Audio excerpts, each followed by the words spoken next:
This video on macro covers individual build paths. I'm narrating over a solo queue game I played, but it's just some footage I'm yapping over and mostly unrelated. I'll assume that Crazy's bridge battle guide is common knowledge, which already has a list of common builds. My goal with this video is to expand on the guide with some extra analysis on how to be flexible about how to build. First, some terminology. I'll use B as a shorthand for block upgrades. For example, you start at 3B and can upgrade to 6B, 10B, or 15B. For bow upgrades, I'll just shorthand legendary bow as ledge bow. I'll call 120 half speed and 140 max speed. Never buy the 110 speed upgrade. Lastly, one cycle is a round trip of placing blocks on your bridge, then back to your spawner. If you're a new or intermediate player, your builds are covered in Crazy's guide. Upgrade to 6B ASAP, which you can get after 4 cycles, together with your starting gold. After 6B, it takes 12 cycles to reach a 70 gold upgrade to transition to the mid-game, for a total of 16 cycles. Instead of locking in your build before the game starts, it's best at this point to evaluate based on your team's needs which mid-game upgrade to buy.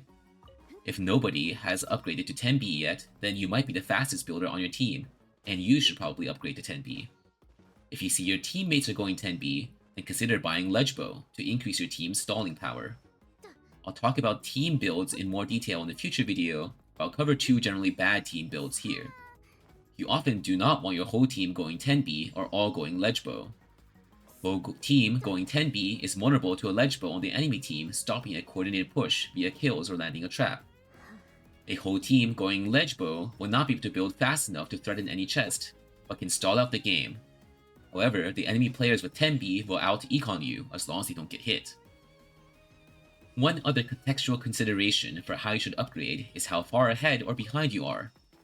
If you're ahead because you build faster than the enemy team, or you've been fed kill gold, you should bias towards getting 10B. An early 10B upgrade will allow you to snowball your lead harder because you can use it to earn more gold faster.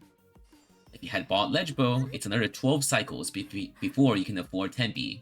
Whereas if you buy 10B, it's only 7 cycles to buy ledge bow. Conversely, if you're behind because you died a lot or the enemy team has been fed kill gold, you should bias towards getting ledge bow.